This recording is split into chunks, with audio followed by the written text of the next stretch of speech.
পাপড়ির লাঞ্চ বক্সে সবাইকে স্বাগত জানাই। রেসিপিটা ভালো লাগলে সাবস্ক্রাইব করুন, পাশে থাকা বেল আইকনটি প্রেস করে রাখুন। আজ আমি বানাবো মুখে জল আনা নরম নরম হোমমেড রসমালাই। এই রসমালাই এতই মিষ্টি আর নরম যে একবার বানালে বারবার বানাতে ইচ্ছা করবে। তাহলে দেরি না করে আমরা আমাদের রেসিপিটা শুরু করি।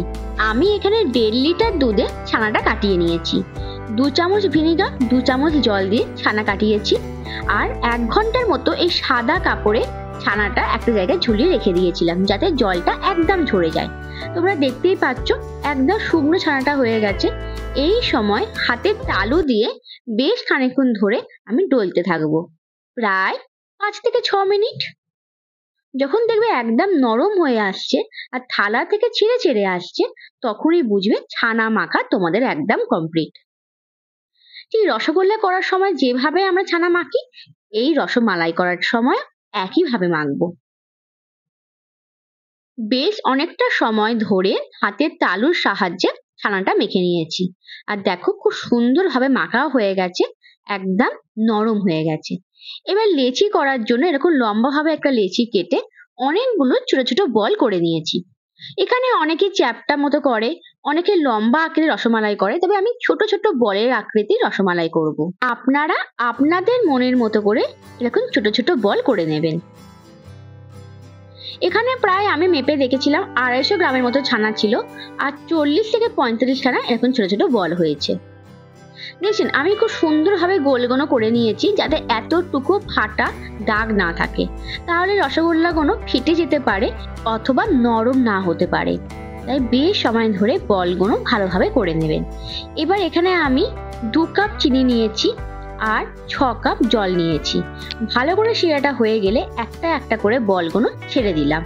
চিনি সিরাপ তৈরি করার ভিডিওটা কোনো কারণে আমার ডিলিট হয়ে গেছে, তাই আমি আপনাদের মেজারমেন্টটা বলে দিলাম। 2 কাপ মানে মাঝারি সাইজের কাপের জল আর 6 কাপ মাঝারি সাইজের ওই কাপেরই জল নিয়েছি। বলগুলো দেওয়ার পর একটা ঢাকা দিয়ে দিয়েছিলাম, হাই ফ্লেমে ছিল। ঠিক তার 10 মিনিট পর এসে দেখুন কতটা বড় হয়ে গেছে। আমি আরো 10 মিনিটের জন্য একটু ফুটতে দেবো, আর গ্যাসের ফ্লেমটা এই সময় মিডিয়ামে রাখবো, মানে মিডিয়াম টু হাই। চলুন আরো 10 মিনিট হয়ে গেছে, দেখছেন কত সুন্দরভাবে ফুলেছে, অনেকটা বড় বড় হয়ে গেছে। আমি একদমই ছোট ছোট বল করেছিলাম, তাতেই এতটা বড় হয়েছে। আপনারা যদি আরেকটু বড় করেন, রসগোল্লার মতো কিন্তু হয়ে যেতে পারে। আমি গ্যাসের ফ্লেমটা অফ করে বলগুলো একে একে করে নিয়ে নিচ্ছি। রসমালাইয়ের জন্য রসগোল্লাগুলো আমার পুরোপুরি তৈরি হয়ে গেছে। এখানে আমার একটা কাজ আছে, এই রসগোল্লাগুলো যখন ঠান্ডা হয়ে যাবে, পুরো রসটা একটু ভালোভাবে চিপসে নেবেন। একটা কথা বলে রাখি, গ্যাসের ফ্লেমটা অফ করে দেওয়ার পর রসগোল্লাগুলো আরো 15 মিনিট একইভাবে রেখে দেবেন। তারপর সেখান থেকে পুরোপুরি রসটা নিয়ে আলাদা একটা পাত্র রাখবেন। এখানে আমি 1 লিটার দুধ নিলাম। যে দুধ, প্যাকেট দুধ আমরা ব্যবহার করি, সেই দুধই নিয়েছি। হালকা গরম হয়ে গেলে একটু দুধ আমি একটা বাটিতে রেখে দিলাম। একদম মিডিয়াম আঁচে রেখেছি। এখানে আমি 2 চামচের মতো কাস্টার্ড পাউডার দিলাম। খুব সুন্দরভাবে বেশ সময় ধরে একটু গুলিয়ে নেবেন, যাতে কোনো রকম ভাবে দানা থেকে না যায়। দেখছেন কালারটা কত সুন্দর এসে গেছে। তার সাথে দিলাম এরকম 10 টাকার একটা প্যাকেট আমুল দুধ। রসমালাইয়ের জন্য গুঁড়ো দুধ ব্যবহার কিন্তু করতেই হবে। কাস্টার্ড পাউডার, আমুল দুধ দিয়ে বেশ সময় ধরে এরকম ভাবে নাড়িয়ে নেব। এদিকে দুধটা আমার হালকা গরম হয়ে গেছে, আরো 1 প্যাকেট আমুল দুধ দিয়ে দিলাম। আমি এখানে 2.5 প্যাকেট মতো, মানে 10 টাকা দামের 2.5 প্যাকেট মতো গুঁড়ো দুধ ব্যবহার করেছি। এবার একটা হাতা বা চামচে দিয়ে দুধটা ভালোভাবে গুলিয়ে নিচ্ছি, যাতে এতটুকু দানা থেকে না যায়। একটু কেশর দিয়ে দিলাম, গন্ধটা খুব সুন্দর আসবে, তার সাথে কালারটাও। এখানে আমি একদম গুঁড়ো দানা চিনি ব্যবহার করেছি। চিনিটা আগে থেকে পেস্ট করে রেখেছিলাম। 6 থেকে 7 চামচের মতো একটু বড় চামচ চিনি দিয়ে দিলাম। মিষ্টিটা আপনারা আপনাদের পরিমাণ মতনই দেবেন। দুধটা হালকা ফুটে উঠেছে, এই সময় আমি কাস্টার্ড পাউডার গোলার দুধটা দিয়ে দিলাম। আর দিলাম একটু খোয়া ক্ষীর। খোয়া ক্ষীরটা আমি একটা গ্রেটারে একটু গ্রেট করে নিয়েছিলাম, এখানে সেটাও দিয়ে দিলাম। খোয়া ক্ষীর দিলে রসমালাইয়ের টেস্টটা কিন্তু অসাধারণ হয়।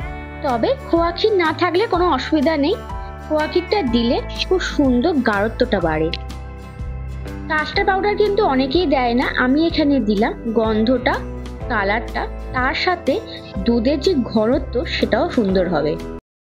আপনারাই দেখুন, আমি দুধটা 15 মিনিট ফুটিয়েছি, কত সুন্দর গাঢ়ত্বটা হয়েছে। আগে থেকে করে রাখা ছানার বলগুলো দিয়ে দিলাম। গ্যাসের ফ্লেমটা একদম নর্মাল বা লোয়ে রাখবেন, আর বারবার এরকম নাড়াতে থাকবেন যাতে তলাটা ধরে না যায়। বেশি করার দরকার নেই, আরো 5 থেকে 8 মিনিট ফোটানোর পর গ্যাসের ফ্লেমটা আমি একদম অফ করে দিলাম। রসমালাইয়ের যদি এরকম ঘনত্ব বা গাঢ়ত্বটাই না হয়, রসমালাই খেতে ভালো লাগবে না। এত সুন্দর গন্ধ বেরিয়েছে আর দেখতেও সুন্দর লাগছে।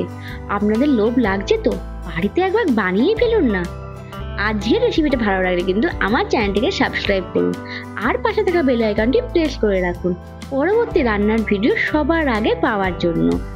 বাংলার অথেন্টিক পুরনো রান্নার সাথে সাথে নানান ধরনের মিষ্টি, তাছাড়াও ডায়েটে সমস্ত রকমের recipe, weight loss, PCOS, PCOD, thyroid, sugar, সব রকমের রেসিপি পাওয়ার জন্য আমার চ্যানেলটি সাবস্ক্রাইব করুন।